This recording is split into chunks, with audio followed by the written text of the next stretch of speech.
Sir इस sentence में कितनी सच्चाई है, और या फिर इसके साथ रहना चाहिए just go with the flow. लोग कहते हैं कि जैसा हो रहा है ना होने दो, just go with the flow. इससे बकवास कोई बात हो ही नहीं सकती। Go with the flow. इस वक्त जो यंग जनरेशन है यानी स्कूल कॉलेज के बच्चे हैं, they are all going with the flow. And what is the flow? Social media is the flow, yes, Instagram is the flow, reels is the flow, comparison is the flow. Flow कहां पर है? Imitation, comparison, jealousy, time pass करना, time को किल करना, instant gratification, ये है flow. एक बच्चे को छोड़ दिया जाए उसके हालात पर और बच्चे को बोला जाए गो विद द फ्लो, तो बच्चा कहां जाएगा? वहीं जाएगा जहां उसको मजा आता है। और उस मजे की वजह से क्या होगा? वो फंस जाएगा। जहां से भी उसको मजा मिल रहा है, चाहे वो कोई चीज हो चाहे कोई इंसान हो, उसके ऊपर वो डिपेंड हो जाएगा। जहां से भी थोड़ा सा भी पेन मिल रहा है उन सबसे वो कट जाएगा। और जो भी उसके अपने होंगे वो उसको सही रास्ते पे लाना चाहेंगे, तो वहां से पेन मिलेगा। इन अदर वर्ड्स क्या हुआ? उस बच्चे के साथ में पेरेंट्स से कट गया और फालतू के जो लोग हैं उनसे जुड़ गया। तो क्या हुआ? Go with the flow. What is go with the flow? समझे? इसका एक दूसरा एक्सट्रीम भी है। वो क्या है? Change the flow. मतलब क्या? पूरी दुनिया को बदल के रख देंगे। आज के बाद ना मैं ये मोबाइल को स्विच ऑफ करके अंदर रख दूंगा या अंदर रख दूंगी। मैंने ये वीडियो देख ली, अब मैं मोटिवेट हो गया हूं, आज के बाद इसको हाथ भी नहीं लगाऊंगा मैं। ये क्या हुआ? एक एक्सट्रीम से, जहां आपको एडिक्शन है मोबाइल से, 6 घंटे तक टाइम पास कर रहे हो, अब कह रहे हो मैं 1 मिनट भी हाथ नहीं लगाऊंगा। उसके बाद में उस थॉट पे टिके 1 घंटा 2 घंटा, ये भी मैंने ज्यादा बोल दिया। उसके बाद में फड़फड़ाए और जा करके मोबाइल निकाल करके ले आए। तो क्या हुआ? आपको ना तो फ्लो के साथ जाना है ना फ्लो को बदलना है। You can not change the flow, you can just work on yourself.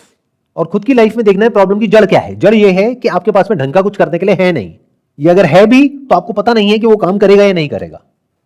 2 stages आ गए अगर ध्यान से देखोगे तो। इन 2 कैटेगरीज में आप मेजॉरिटी ऑफ पॉपुलेशन को डिवाइड कर सकते हो, या यहां पर भी जो लोग बैठे हैं उनको भी हम इन 2 कैटेगरीज में डिवाइड कर सकते हैं। एक कैटेगरी है जिनको पता ही नहीं है कि उनको लाइफ में करना क्या है। तो when they will go with the flow, तो वो क्या करेंगे वो मुझे बताने की जरूरत नहीं है, क्योंकि उनके पास में कोई गोल ही नहीं है। तो वो कहीं ऐसी किसी जगह पे जाकर के फंस जाएंगे जो उन्हें खुद भी नहीं पता है कि वहां से निकलना कैसे है। धीरे धीरे वो आलसी होते चले जाएंगे, धीरे धीरे वो ऐसे हो जाएंगे कि वो खुद को कभी बदल ही नहीं पाएंगे। क्यों? क्योंकि उनको पता ही नहीं है कि उनको करना क्या है। दूसरे हैं जिनको पता है कि उनको क्या करना है, ये उनसे भी ज्यादा खतरनाक है। क्यों? क्योंकि मुझे पता है मुझे क्या करना है, मुझे कोई कुछ नहीं बताएगा। तुम कौन होते हो मुझे बताने वाले? दिमाग बंद पड़ा है। करना क्या चाहिए?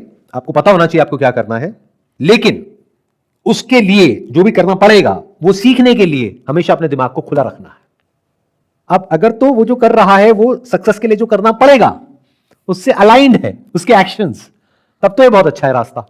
बट अगर वो अलाइन नहीं है, उसके पास में कोई गाइड नहीं है, और फिर भी वो 1 पॉइंटेड फोकस के साथ में गोल की तरफ एक्ट करता चला जा रहा है, करती चली जा रही है, there is a strong possibility, 99.99% chance कि उसको सक्सेस नहीं मिलेगी। और जब वो फेल होगा तो उसका सब कुछ ही खो जाएगा। और जब वो फेल होगा तो वो इंसान पूरी तरह से अंदर से टूट जाएगा।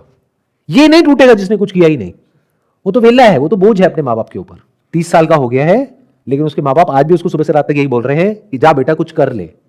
30 साल का आदमी कुछ नहीं कर रहा है, तो ये टूटेगा भी नहीं, क्योंकि इसको आदत हो गई है एक कान से सुनने की दूसरे कान से निकालने की। खाने पीने की टेंशन है नहीं, घर की टेंशन है नहीं, पिताजी की पेंशन आ रही है, बढ़िया लाइफ चल रही है।